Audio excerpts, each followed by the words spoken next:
अस्सलामुअलैकुम जी, food secrets में साला खुशामदीद। कैसे हैं जी आप सब लोग? उम्मीद है जी अल्लाह के फजल से ठीक होंगे, खुशहाल होंगे, मज़े में होंगे जी। तो आज हम कोरियन स्वीट विंग्स बनाने जा रहे हैं, वो भी बहुत ही आसान तरीके से और बगैर किसी कोरियन सॉस के। तो चले चलते हैं जी अपनी रेसिपी की तरफ।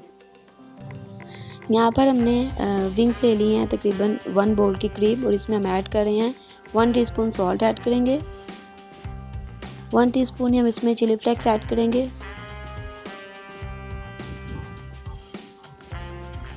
हाफ टी स्पून हम इसमें पेपरिका पाउडर ऐड करेंगे, 1 टीस्पून हम इसमें अदरक का पाउडर ऐड करेंगे, और 1 टीस्पून ही हम इसमें लहसुन पाउडर ऐड कर देंगे। उसके बाद 1 टीस्पून इसमें ब्लैक पेपर ऐड करेंगे, 1 टीस्पून इसमें सूखा धनिया पाउडर ऐड करेंगे, और 1 टीस्पून हम इसमें ज़ीरा पाउडर ऐड कर देंगे। 1.5 टीस्पून इसमें सोया सॉस जाएगा, 1.5 टीस्पून इसमें चिली सॉस जाएगा।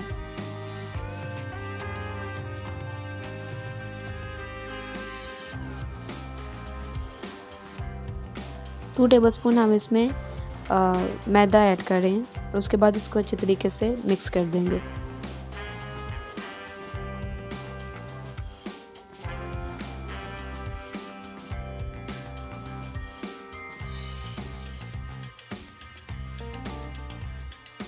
जी तो ये मिक्स हो चुका है, और अब हम इसको तकरीबन 20 मिनट के लिए साइड पर रख देंगे। यहाँ पर इसकी सॉस तैयार करेंगे। सॉस के लिए हमने हाफ कप इसमें चिली गार्लिक सॉस ली है, यानी कि केचप लिया, चिली गार्लिक केचप उसमें हम ऐड कर रहे हैं। 2 टेबलस्पून के करीब हम इसमें चिली सॉस ऐड करेंगे, और 1 टेबलस्पून हम इसमें सोया सॉस ऐड कर देंगे। उसके बाद उसको थोड़ी देर पकाने के बाद half tea spoon salt add करेंगे, हाफ टी स्पून हम इसमें मिक्स्ड हर्ब्स ऐड करेंगे, और 1 टेबलस्पून हम इसमें हनी ऐड कर देंगे।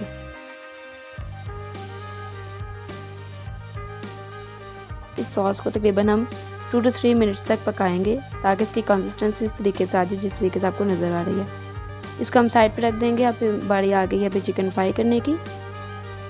ऑयल गर्म हो चुका है, अब इसमें चिकन ऐड कर देंगे, और इसको चिकन ऐड करने के बाद हम बिल्कुल लो पे हम इसको तकरीबन 5 से 6 मिनट तक पकाएंगे, ताकि चिकन हमारा अच्छे तरीके से गल जाए।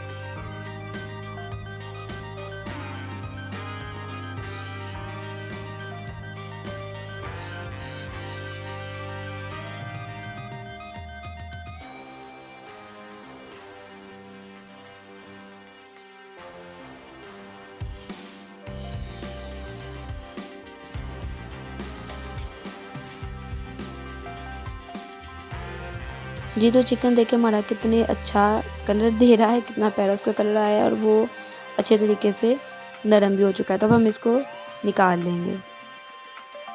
अच्छा, फिर सॉस में हम इस चिकन को ऐड कर देंगे और अच्छे से मिक्स कर लेंगे, ताकि सॉस जो है वो हर पीस के ऊपर जो है वो अच्छे से लग जाए।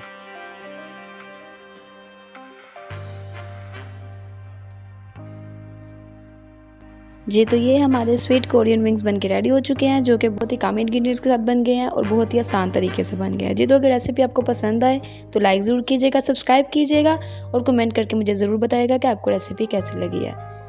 मिलते हैं जी नेक्स्ट रेसिपी में, तब तक के लिए अल्लाह निगहबान।